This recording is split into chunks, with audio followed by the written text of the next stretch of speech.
平安，欢迎收听迦南之声，我是刘应艳牧师。6月15日，深不见底的爱。经文我们要读路得记2章11到16节。祷告的金句记载在路得记2章12节，愿上主照你所做的报答你，愿以色列的上帝，你所投靠的上主厚厚地赏赐你。我们有没有过这样的经验？原以为受苦的自己没有人在意，没有人关心，没有什么意义，但实际上却不是这样的。竟然有人知道，受苦当时不明白，后来却真相大白。原来啊，这位上帝透过我们的苦难，我们的受苦，是要来施恩于我们。我们许多的时候，许多的人在痛苦中真的有无限的委屈，觉得神不再爱我们，然而这都不过是感觉。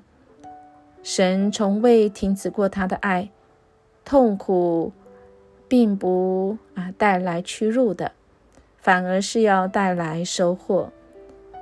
这个过程中，或许我们可能继续不断的在往前当中，这是一个过渡期，荣耀的过渡期。那么我们要经历许多的恩惠。我想我们的保罗他一定肯定会说，痛苦带来更多的激励。所以神刻意是赐给我们人苦，是要给我们更多的祝福。或许在受苦当中的人没有办法来经历，但是应艳牧师在这几个月来却经历很多，真的是在那大苦难中，当然中选哥受的苦是最多，但我们真的是数算神的恩典满满，因为最苦的苦已经由耶稣基督来承受，他背负了我们十架的痛苦，为我们成就了救恩。他经历痛苦，并且得了荣耀，我们最后也必要跟他一起得荣耀。愿我们都能够从这个角度，我们来看这个痛苦的这件事情。今天的经文呢，我们就用这个角度我们来看2章11节，波阿斯说，你丈夫死之后，你对婆婆的种种孝行我都听见了。我知道你怎样离开了父母和自己的乡土，怎样来住在这一个陌生的民族中。愿上主照你所做的报答你，愿以色列的上帝，你所投靠的上主厚厚地赏赐你。路得回答说，先生，你对我真好，虽然我连做你的婢女也不配，你还这样用亲切的话安慰我。到了吃饭的时候，波阿斯对路得说，来，吃一点麦饼，沾着醋吃。路得就跟工人们坐在一起，波阿斯递给他一些烤好的麦穗，他吃饱了，还有剩下的。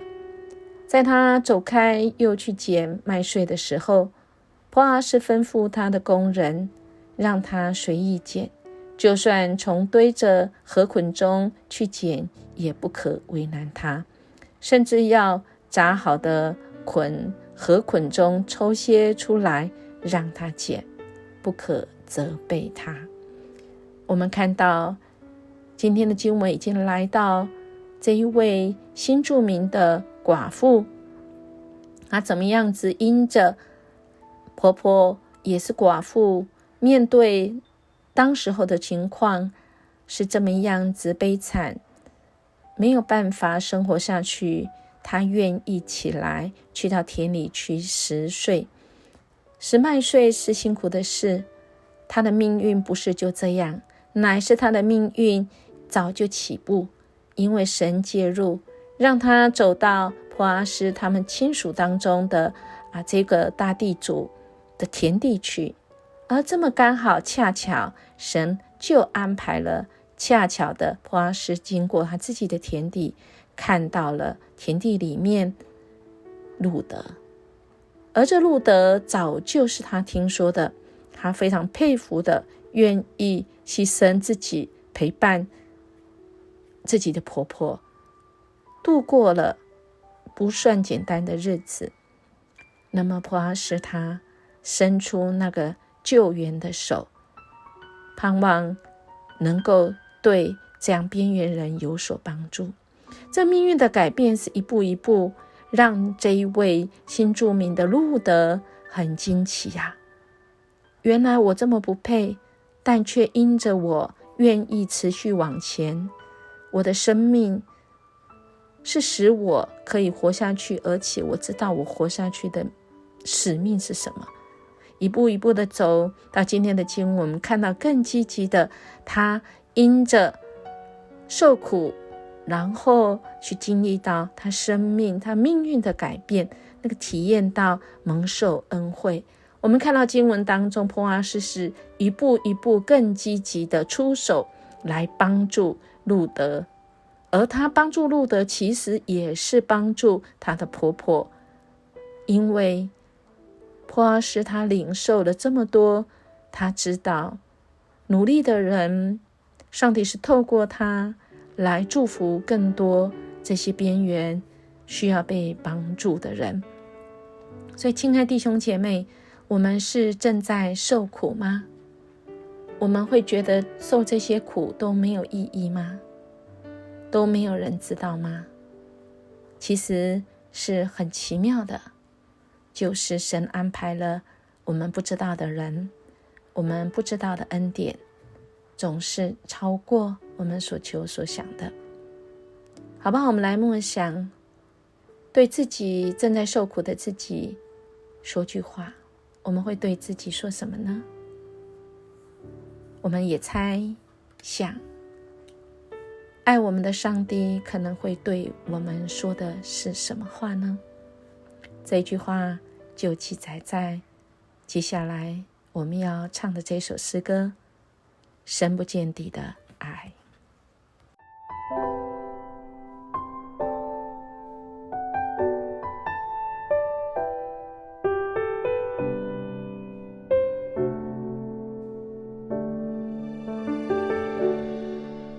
圣经里面说，天父何等爱我，不管做对做错，爱我一样多。认识你之后，不再为自己活，愿神灵帮助我，能经历你更多。深不见底的爱，没有别处能找到，按你心想造我，深深认识我，我每一根头发，天父你都细数过，恩典如繁星一样多。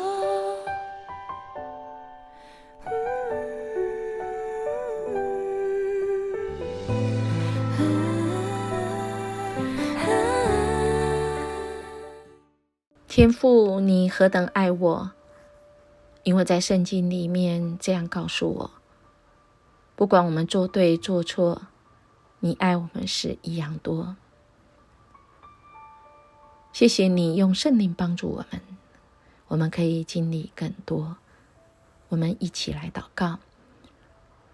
主，我们感谢你，你深不见底的爱。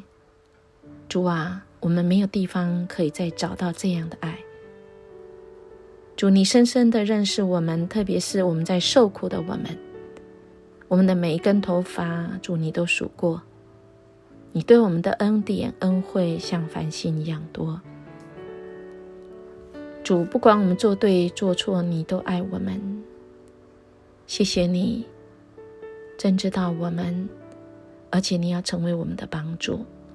主啊，你成为我们的勇气，成为我们的力气。我们这样祈求祷告，奉主耶稣基督的名求，阿们。音乐牧师祝福您，今天我们就活出神的爱，我们就活出那苦难中受苦的自己，那意义是要使我们蒙受恩惠的。我们明天见。